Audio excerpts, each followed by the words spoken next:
بسم اللہ الرحمن الرحیم۔ یہ ویڈیو کے ذریعے ہم کسی کا دل یا کسی کے دھرم کو تکلیف پہنچانا نہیں چاہتے، ہم تو بس اتنی کوشش کرتے ہیں کہ ہر انسان کو حقیقت کا پتہ چلے۔ یہ ویڈیو سننے کے بعد آپ خود ہی فیصلہ کیجئے صحیح یا غلط۔ Please like, comment and subscribe. میں آپ حضرات کا، تمام مسلمان بھائیوں کا، علماء کرام کا دل کی گہرائیوں سے شکریہ ادا کرنا چاہتا ہوں کہ آپ نے جو مجھے محبت دی اور میں نے یہاں جس اپنائیت کو محسوس کیا ہے، انشاءاللہ وہ زندگی بھر یاد رہے گا۔ اور میں اللہ کی بارگاہ میں، محمد آل محمد کی بارگاہ میں دعا کرتا ہوں کہ اللہ تبارک بطفیل محمد آل محمد آپ تمام حضرات کو شاد اور آباد رکھے، آپ حضرات میں اتفاق اور اتحاد قائم رکھے، اور اس کے ساتھ ساتھ حیدرآباد دکن کی انتظامیہ کا بھی شکریہ ادا کرتا ہوں جس نے مجھے بڑی عزت دی، اور انشاءاللہ زندگی رہی تو انشاءاللہ آئندہ پھر آپ حضرات کو ضامن دینے کے لیے آؤں گا۔ آج حضور اکرم اور قرآن کے موضوع پر میری چھٹی گفتگو ہے، چھٹی نشست ہے۔ میں نے کوشش کی کہ حضور اکرم کے زندگی کے ہر پہلو پر آپ سے بات کر سکوں، لیکن جو مجھ سے ہو سکا ہے میں نے تمام مسلمان بھائیوں کے لیے رسول کے زندگی کے ہر پہلو پر بات کی ہے۔ میں نے عرض کیا کہ کوئی اختلاف نہیں ہے، اگر ختمی مرتبت کی ذات سمجھ میں آ جاتی تو آل محمد از خود سمجھ میں آ جاتا، لیکن یہ مسلمانوں کی بدقسمتی ہے کہ حضور اکرم سمجھ میں نہیں آیا، اور جب رسول سمجھ میں نہیں آیا تو علی سمجھ میں نہیں آئے، بطول سمجھ میں نہیں آئے، حسن اور حسین سمجھ میں نہیں آئے۔ مقصد رسول ہے، اور رسول کو مسلمانوں نے جس طرح کتابوں میں پیش کیا ہے، جب ان کتابوں کو ہم پڑھتے ہیں تو شرم سے ہماری گردنیں جھک جاتی ہیں، پھر کتابیں چھپتی ہیں فارغ میں وہاں، اور پھر ہم کیا کرتے ہیں کہ ان کا پرچم جلاتے ہیں۔ ہمارے پاس کوئی جواب نہیں ہوتا، کیونکہ ہم دو ہی مکتب فکر ہیں، معاف کرنا تنقید کے حساب سے نہیں، اور جتنے مسلمان ہیں انہوں نے رسول کو لیا صحابہ کرام سے، ہم شیعوں نے رسول کو لیا آل محمد سے۔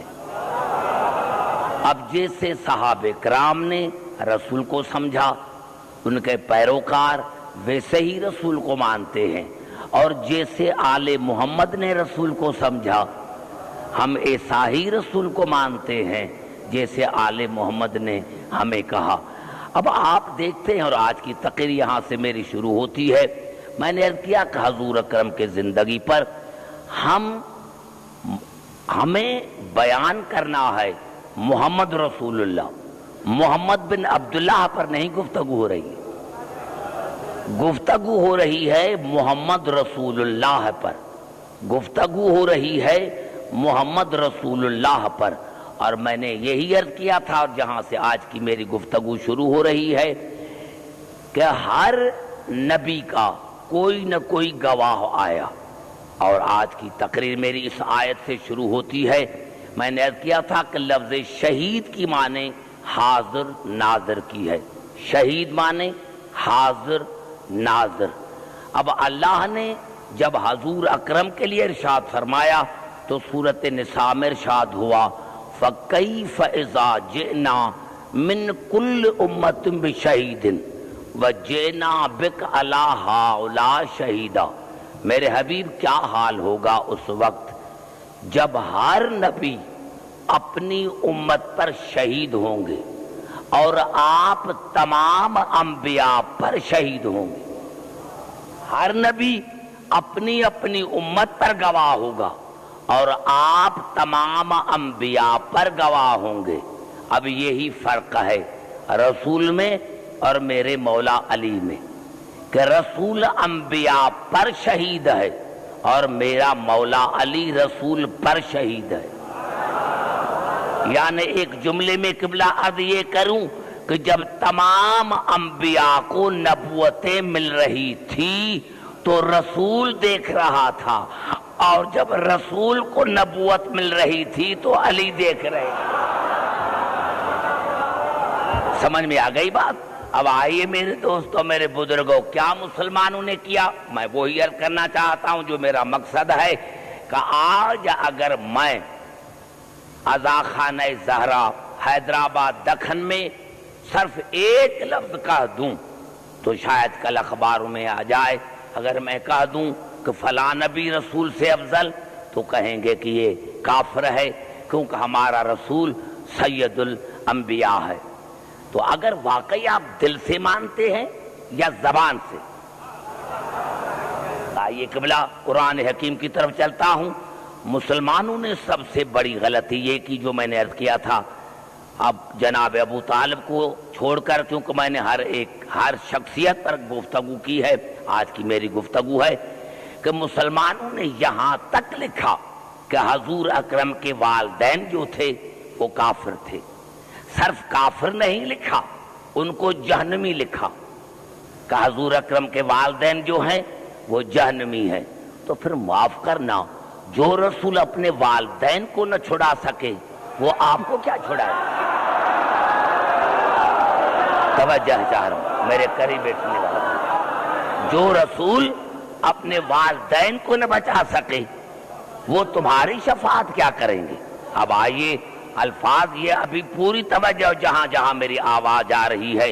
اور قبلہ علی نقی صاحب جعفری صاحب آئے ہیں قبلہ، تو میں عرض کرنا چاہتا ہوں بڑی خوشی ہوتی ہے جب علماء کرام میری تقریر میں آتے ہیں تو مجھے میری خوشی ہوتی ہے کہ یہ ہمت افزائی بھی ہے، عزت افزائی بھی ہے. اور جب تمام مسلک کے علماء اکٹھے ہوتے ہیں تو مجھے زیادہ خوشی ہوتی ہے. چلتا ہوں میں قرآن حکیم کی طرف. یہ الفاظ ہیں سورۃ قصص کے. وَأَوْحَيْنَا إِلَىٰ أُمِّ مُوسَىٰ أَنْ أَرْضِعِهِ، اور ہم نے موسیٰ کی ماں کو وحی کی کہ اپنے بچے کو دودھ تم پلانا. شاید میں سمجھا نہیں سکا. دیکھو میں جو 5 تقریریں کی ہیں ان کا مقصد کیا ہے. وَأَوْحَيْنَا إِلَىٰ أُمِّ مُوسَىٰ أَنْ أَرْضِعِهِ، اور ہم نے موسیٰ کی ماں کو وحی کی کہ اپنے بچے کو دودھ تم پلانا. اگر اس آیت پڑھنے سے پہلے میں یہ کہتا کہ اللہ نے رسول کی والدہ پر وحی کی، علی کی والدہ پر وحی کی، ارے یہ کیسا؟ وحی تو نبی پر ہوتا ہے. تو میں آپ سے پوچھنا چاہتا ہوں کیا جناب موسیٰ کی ماں نبی تھی؟ کیا جناب موسیٰ کی ماں وحی تھی؟ کیا جناب موسیٰ کی ماں نبی تھی کہ اس پر اللہ نے وحی کیا؟ اللہ نے فرمایا میں نے موسیٰ کی ماں پر وحی کیا کہ اپنے بیٹے کو دودھ تم پلانا. فَإِذَا خِفْتَ عَلَيْهِ فَأَلْقِيهِ فِي الْيَمِّ وَلَا تَخَافِي وَلَا تَحْزَنِي إِنَّا رَادُوهُ إِلَيْكِ وَجَاعِلُوهُ مِنَ الْمُرْسَلِينَ. اور بی بی ہاں ماں کا دل ہے، اگر ڈر ہو تو اپنے بچے کو دریا میں ڈال دینا، پانی میں ڈال دینا.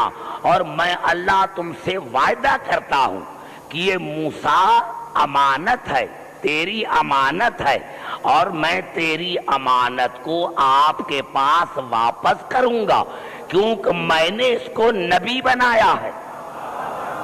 آپ نے اندازہ لگایا ایک چھوٹی آیت میں نے پڑھی کہ اللہ نے جناب موسیٰ کی ماں پر وحی کی کہ اپنے بیٹے کو دودھ تم پلانا. بڑی بات کر رہا ہوں حیدرآباد دکن میں.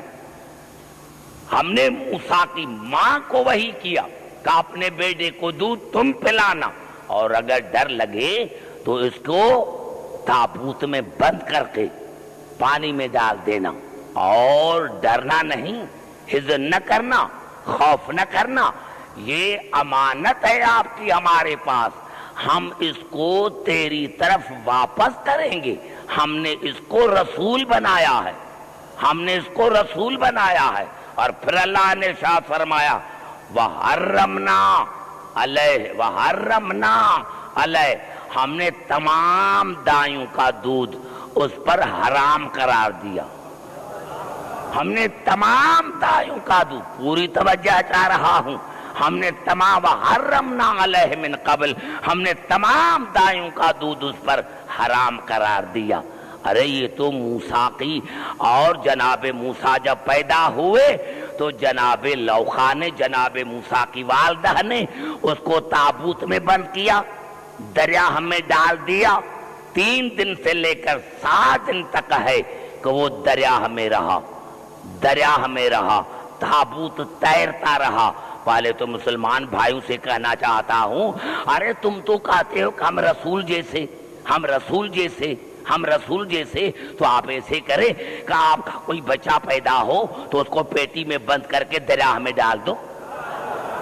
کیوں؟ اگر تابوت میں سوراخ ہوتا تو پانی پڑ جاتا، تابوت ڈوب جاتا، اور اگر سوراخ نہیں تھا تو بغیر ہوا کے بچہ زندہ کیسے رہا؟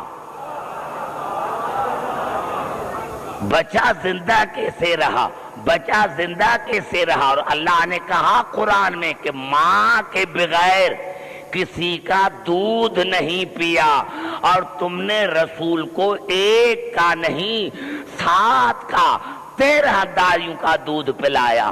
ارے حیا کرو، شرم کرو، جو موسیٰ ماں کے بغیر کسی غیر کا دودھ نہیں پیتا، جو موسیٰ ماں کے بغیر کسی اور کا دودھ نہیں پیتا، وہ رسول کے لیے کہتے فلاں کا دودھ پیا، فلاں کا دودھ پیا، فلاں کا دودھ پیا۔ ہم رسول کو، وہ رسول، ہم کتابوں والے رسول کو نہیں مانتے، ہم قرآن والے رسول کو مانتے، جو قرآن کا رسول ہے، جو قرآن کا رسول ہے، اس رسول کو مانتے ہیں۔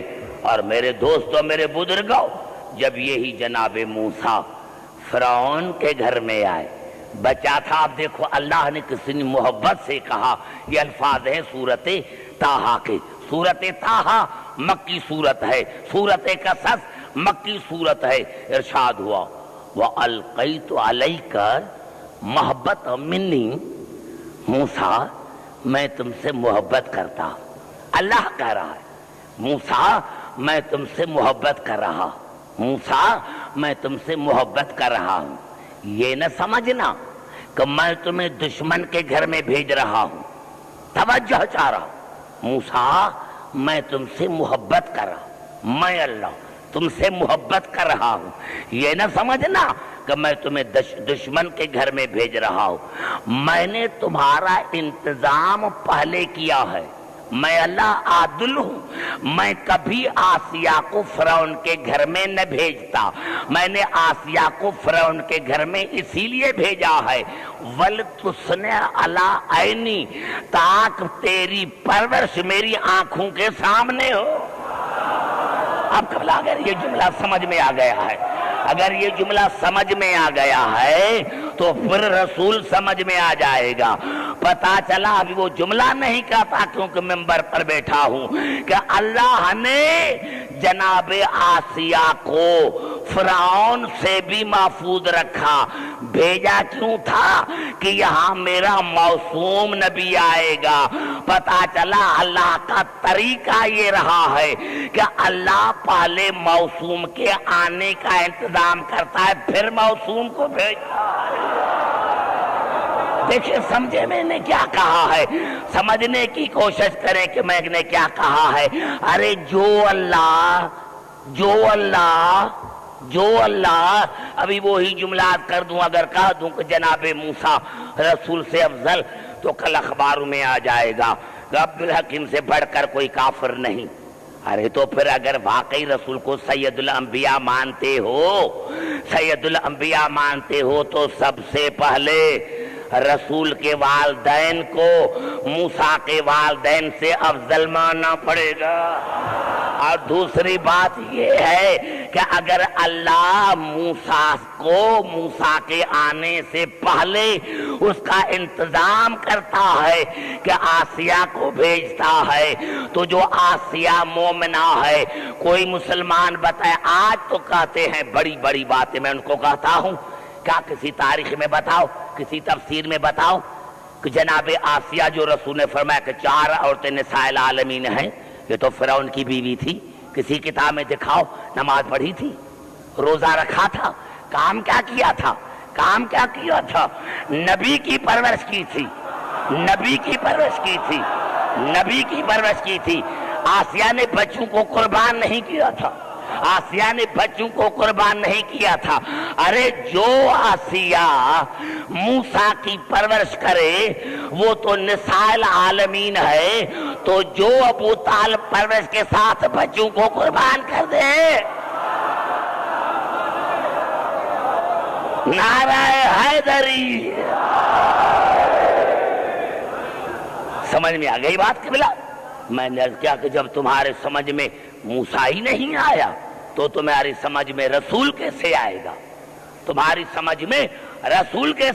گا؟ پہلے موسیٰ کو سمجھو، آدم کو سمجھو، ابراہیم کو سمجھو، نوح کو سمجھو۔ جب تمہاری وہی سمجھ، اب میں تمام آپ حضرات سے ایک سوال پوچھنا چاہتا ہوں۔ سوال یہ ہے، شعب ابو طالب میں رسول کیا کرتا تھا؟ علی کو سلاتا تھا رسول کے بستر پر، اور رسول کو سلاتا تھا علی کے بستر پر۔ آپ مجھے کوئی سائنسدان سمجھائے، آپ حضرات مجھے سمجھائیں، شعب ابو طالب میں رسول کی عمر کیا تھی؟ 45 برس، علی کی عمر کیا تھی؟ 15 برس۔ تو یا کافر اندھے ہو گئے تھے؟ یہ بچہ، یہ بڑا جملہ میں نے کہا ہے، پھر جو میرے قریب بیٹھے ہیں، شعب ابو طالب میں جناب رسول کی عمر ہے 45 برس، علی کی عمر ہے 15 برس۔ بچہ تھا تو کیا کافر اندھے ہو گئے تھے؟ ان کو اتنی تمیز نہیں تھی کہ یہ بچہ ہے، وہ رسول ہے؟ تو پھر یہ جناب ابو طالب کیا کرتے تھے کہ 45 برس کے نوجوان کو سلاتے تھے 15 برس کے بچے کے بستر پر، اور 15 برس کے بچے کو سلاتا تھا رسول کے بستر پر۔ اب دو باتوں میں سے ایک بات ماننا پڑے گی، یا تو کہو کہ یہ واقعہ غلط ہے، اگر تم نے واقعہ غلط کہا تو پھر قرآن سے ہاتھ اٹھانا پڑے گا، یا تو ماننا پڑے گا کہ جب نبوت امامت کے بستر پر آتی ہے تو امام لگتا ہے، اور جب امامت نبی کے بستر پر آتی ہے تو نبوت سمجھ میں آتی ہے۔ تو یہ جناب آئیے قبلہ ایک مثال دینا چاہتا ہوں، یہ الفاظ ہیں قرآن کے، سمجھنے کی کوشش کریں۔ یہ الفاظ ہیں سورۃ ہود کے، ارشاد ہو رہا ہے وَصْنَعِ الْفُلْكَ بِأَعْيُنِنَا وَوَحْيِنَا وَلَا تُخَاطِبْنِي فِي الَّذِينَ ظَلَمُوا إِنَّهُمْ مُغْرَقُونَ۔ میرے نو کشتی بنا، میری نگرانی، میرے آنکھوں کے سامنے، میری نگرانی میں کشتی بنا، وحی کے مطابق، میرے حکم کے مطابق کشتی بنا، میری نگرانی میں، میری آنکھوں کے سامنے کشتی بنا، وحی کے مطابق بنا۔ وَلَا تُخَاطِبْنِي فِي الَّذِينَ ظَلَمُوا إِنَّهُمْ مُغْرَقُونَ۔ لیکن وہ ایک بات یاد رکھنا، جو کشتی کے مخالف ہوں ان کے بارے میں مجھے سفارش نہ کرنا۔ بڑا جملہ پھر کھا گئے میرے قریب بیٹھنے والے، یہ قرآن کی آیتیں ہیں، کوئی حدیث تو نہیں ہے۔ نو کشتی بنا میری نظروں کے سامنے، میری آنکھوں کے سامنے، وحی کے مطابق بنا، لیکن ایک بات نو یاد رکھ، تو صاحب شریعت ہے، اولو العزم پیغمبر ہے، لیکن ایک بات یاد رکھنا، وَلَا تُخَاطِبْنِي فِي الَّذِينَ ظَلَمُوا إِنَّهُمْ مُغْرَقُونَ۔ جو کشتی کے دشمن ہوں ان کے بارے میں مجھے سفارش نہ کرنا، اگر تو نے سفارش بھی کی تو میں ان کو غرق کر دوں گا۔ بڑا جملہ ہے سمجھنے کے لیے۔ نوح کشتی بنا، کشتی بنا، کشتی بنا میری آنکھوں کے سامنے، نظروں کے سامنے، اور یاد رکھنا جو کشتی کے دشمن ہیں ان کے بارے میں مجھے سفارش نہ کرنا، میں ان کو غرق کر دوں گا، میں ان کو غرق کر دوں گا، میں ان کو غرق کر دوں گا۔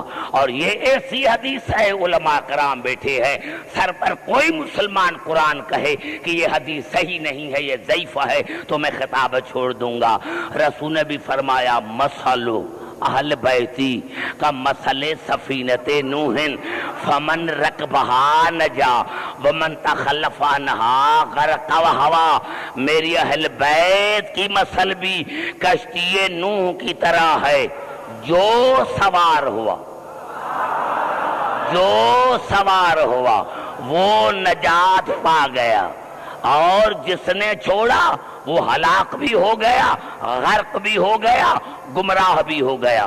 اور مسلمان بھائی بتاؤ، مسلمان بھائی بتاؤ، ارے بیٹے سے زیادہ کوئی صحابی ہو سکتا ہے؟ بیوی سے زیادہ کوئی صحابن ہو سکتی ہے؟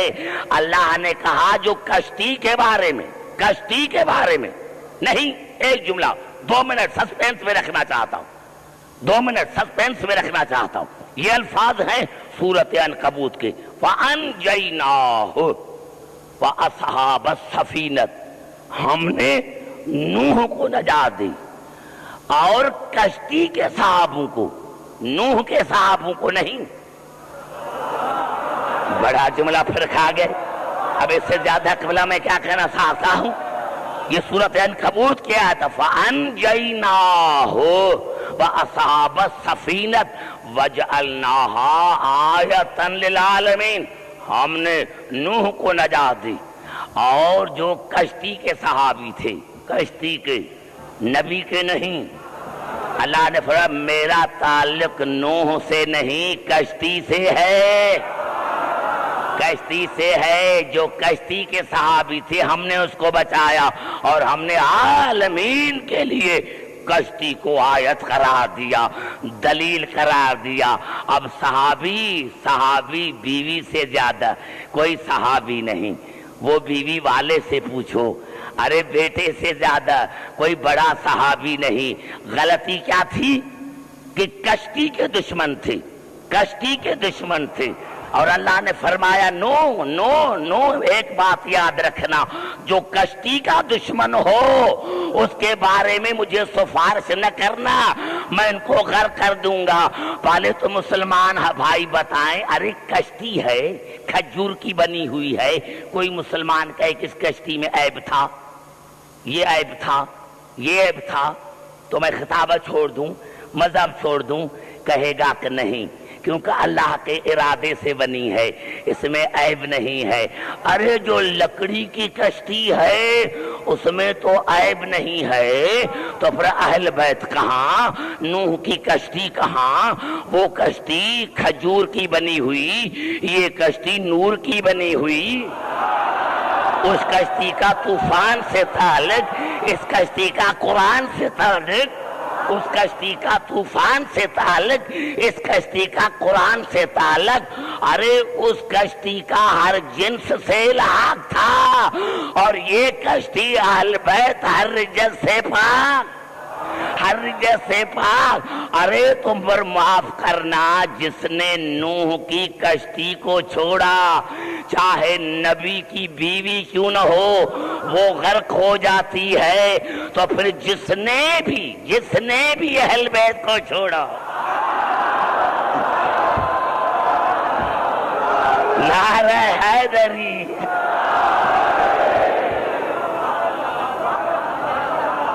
سمجھ میں آ گئی بات؟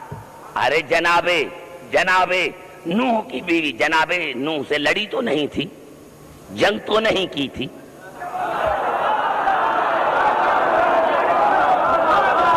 سمجھ میں آ رہی ہے بات میرے دوستو؟ تو جناب نوح کی کشتی تو ہر عیب سے پاک ہے، جو کھجور کی بنی ہوئی تھی، اور تم رسول کے اہل بیت سے عیب نکالتے ہو. یہ عیب تھا، یہ عیب تھا، یہ عیب تھا. آئیے چلتا ہوں ایک حدیث پڑھ کر پھر قرآن حکیم کی طرف آتا ہوں. گھبرائے نہیں میرے بھائی، گھبرائے نہیں، گھبرائے نہیں. کہ بلا ایک حدیث ہے، یہ میں کبھی نہ پڑھتا ہوں، لیکن متعدد مقامات پر بخاری شریف میں آئی ہے. متعدد مقامات بخاری شریف میں آئی ہے. وہ حدیث ہے جب رسول نے خیبر میں پڑھی تھی. خیبر میں رسول نے پڑھی تھی. خیبر میں رسول نے پڑھی تھی. کیا آپ کہا تھا لَأُوتِيُنَّ الرَّايَةَ غَدًّا رَجُلًا يُحِبُّ اللَّهَ وَرَسُولَهُ وَيُحِبُّهُ اللَّهُ وَرَسُولُهُ قَرَارًا غَيْرَ فَرَارٍ لَا يَرْجِعُ حَتَّى يَفْتَحَ اللَّهُ عَلَى يَدَيْهِ. کل ضرور ضرور علم دوں گا. کل میں رسول ضرور علم دوں گا مرد کو جو قرار ہوگا، ہر فرار کا غیر ہوگا، ہر فرار کا غیر ہوگا، اللہ اور اس کے رسول کا محبوب ہوگا، اور وہ اللہ اور رسول سے وہ بھی محبت کرتا ہوگا. کل میں قبلہ حیران ہوں. قرآن شاہد ہے، سورۃ انفال شاہد ہے کہ ہر جنگ میں رسول نے ہر سپاہی کو، ہر صحابی کو اتنا حصہ دیا، یکساں حصہ دیا، برابر حصہ دیا. جو لڑتا تھا اس کو بھی وہی، جو نہیں لڑتا تھا اس کو بھی وہی. جو لڑتا تھا اس کو بھی وہی، اور جو نہیں لڑتا تھا اس کو بھی اتنا حصہ. جنگ خیبر واحد جنگ ہے جس میں رسول نے علی کو دگنا حصہ دیا. ابھی ایک بلا میرا بڑا جملہ آپ حیدرآباد دکن والے کھا گئے ہیں، مجھے ریپیٹیشن کی ضرورت نہ پڑتی، لیکن پڑ گئی ہے تو اب میں کیا کروں. میں نے کہا ہر جنگ میں رسول نے ہر صحابی کو یکساں حصہ دیا، لیکن خیبر میں علی کو دگنا حصہ دیا، علی کو دگنا حصہ دیا. اور جب صحابہ کرام نے پوچھا یا رسول اللہ کیوں، تو کہا میں نے پہلے ہی کہا تھا کہ کل علم دوں گا مرد کو، اور مرد کو عورت کے حصے میں دگنا ملتا ہے.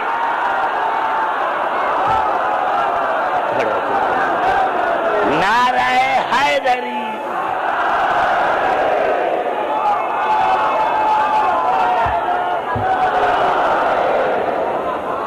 سمجھ میں آ گئی بات میرے دوستوں، میرے بزرگوں. میں نے عرض کیا آئیے ایک آیت پڑھ کر پھر چلتا ہوں قرآن حکیم کی طرف. میرے دوستوں، میرے بزرگوں، یہ حدیث ہے سیرت حلبیہ کی. سیرت حلبیہ اور کتابوں میں بھی ہے.